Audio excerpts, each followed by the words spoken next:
La 5e édition d'Aranville démarre aujourd'hui à Cussey. Après le verre, le bois, la terre, c'est le papier qui a été choisi cette année. Le papier sous toutes ses formes, déchiré, plié, compressé. Au programme, les œuvres de 3 artistes français de renom, mais aussi celles de 400 enfants qui ont participé à la décoration des rues de la ville et des rues au musée. Il n'y a qu'un pas que franchissent allègrement Julien Lecoq et Christian Darneuville.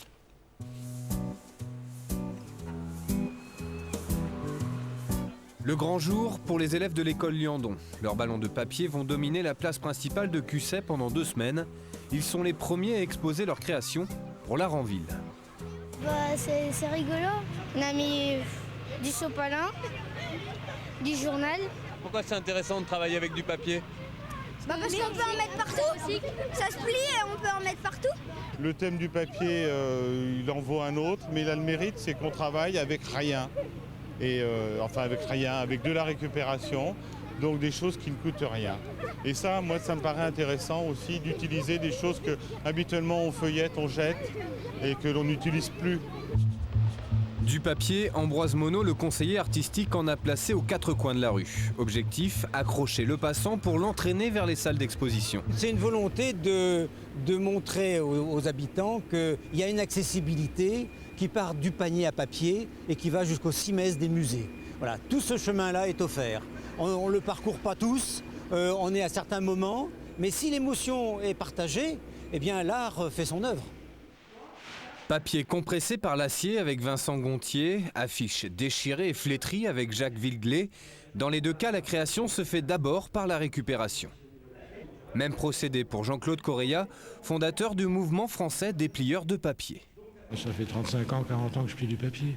Correia a commencé comme tout le monde par la cocotte en papier. Depuis, pour lui, le bonheur est dans le pli. Ah, mais pour moi, l'univers dans lequel on est, il est complètement plié. Si la couche de l'écorce terrestre, c'est qu'une question de pli et de fronce. Et c'est dans ces plis et ces fronces qu'ont pris naissance des petites graines, donc des plantes, des mousses, etc. L'affiche également à l'honneur cette année avec Jacques Villeglé, considéré comme l'un des précurseurs du pop art aux États-Unis. Il présentera ses créations au public jeudi soir à l'espace Chambon. Quant au travail des 400 élèves, il sera visible jusqu'au 2 avril dans les rues de Cussey. Jacques Villeglé, bonjour. Bonjour. Alors, on va parler avec vous aujourd'hui. On va déjà commencer par vous présenter aux auditeurs. Comment vous définissez-vous? Artiste, ça vous convient? Bon, je suis artiste et quand j'étais jeune, je voulais être artiste. Je ne savais pas trop ce que c'était parce que je n'avais pas d'informations, mais je voulais être artiste.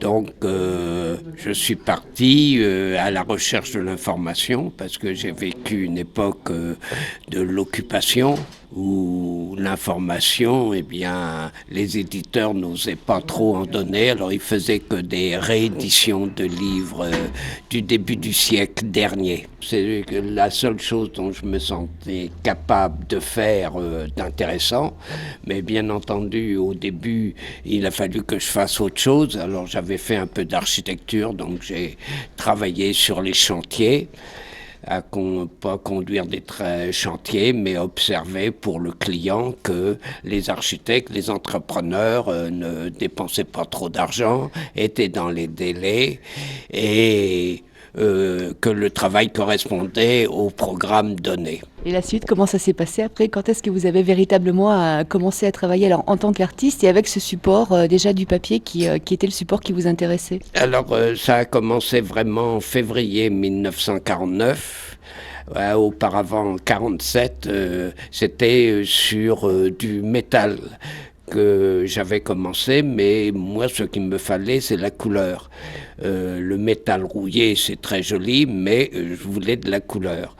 Et donc, en février 1949, avec Raymond Hins, qui est décédé au mois d'octobre dernier, nous avons commencé à ramasser des affiches lacérées dans la rue.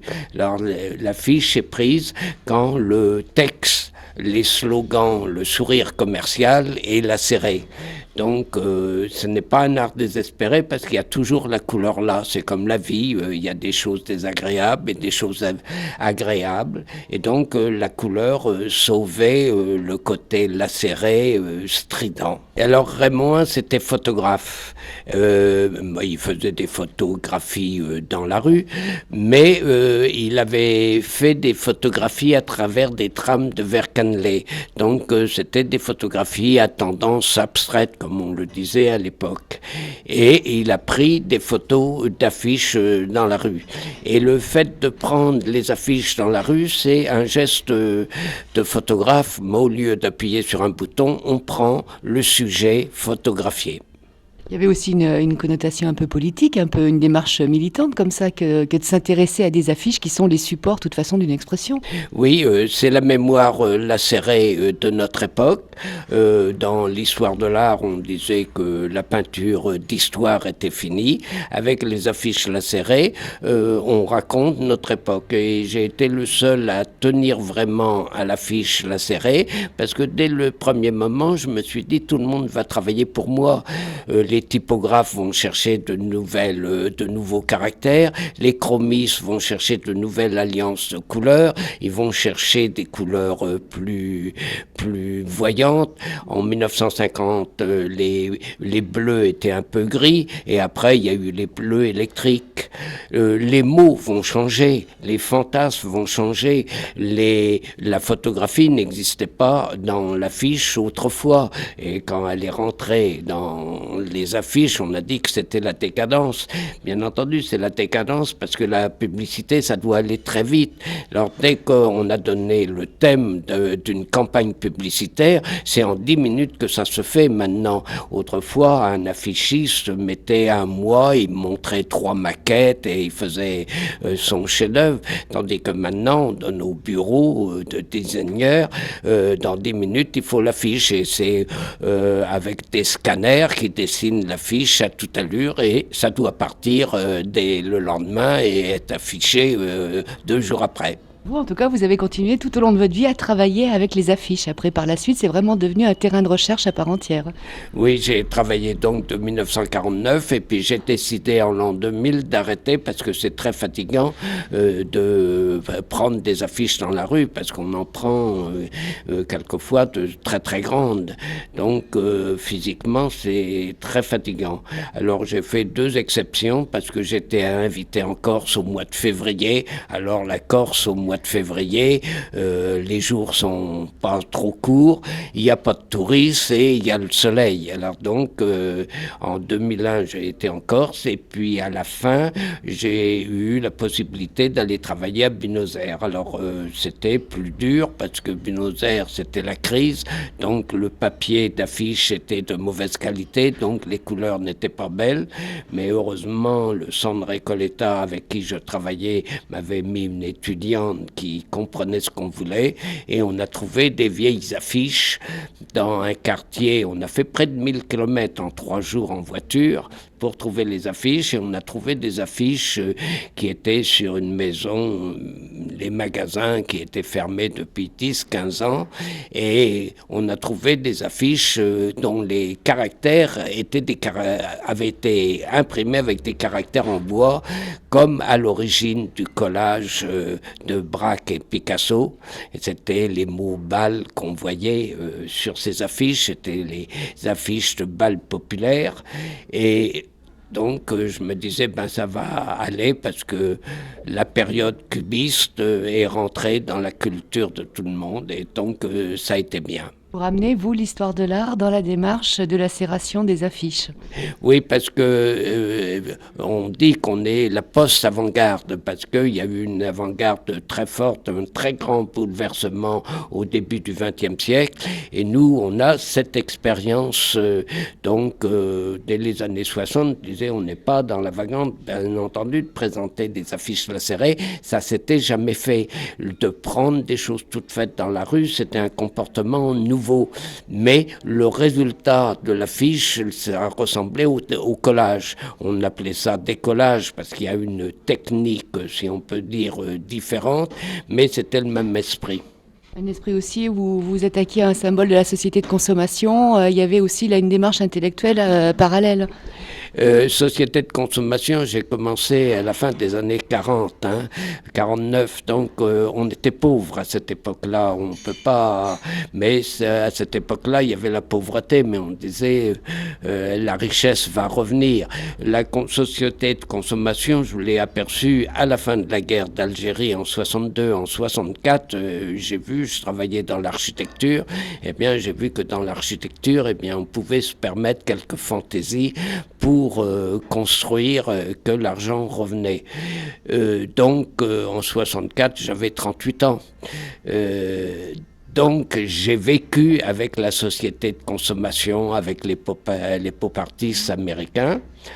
Je les ai connus, mais nous sommes en parallèle. Et l'affiche Lacéré ne fait pas oublier tous les drames de la vie, et puis elle refuse un peu le sourire commercial et les slogans politiques. Pour vous, en tout cas, l'affiche est un élément important dans la ville ?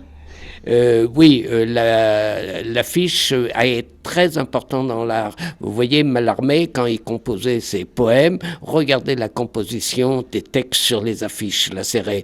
Donc on peut dire que l'affiche de la rue est à la source aussi bien de la poésie que de l'art plastique.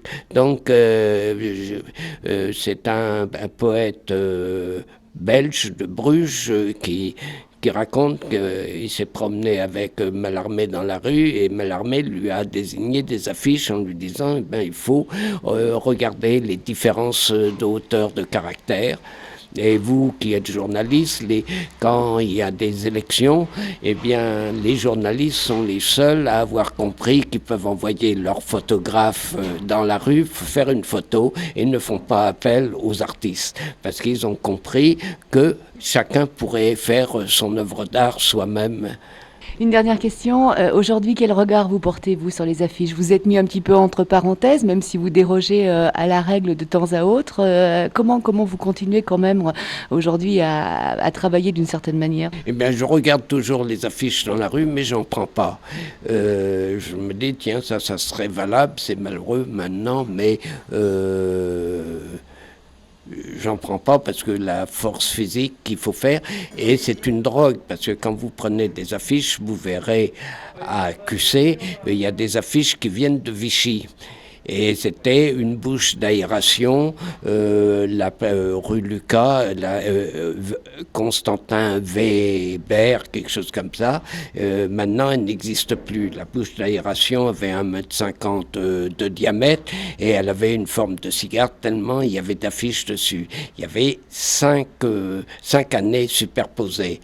Et quand nous avons pris ça, c'était formidable. On voyait les années défiler, on revenait. On était en février 98 et nous sommes arrivés jusqu'en 94, comme ça, voir les programmes de Vichy, de QC, de Clermont-Ferrand.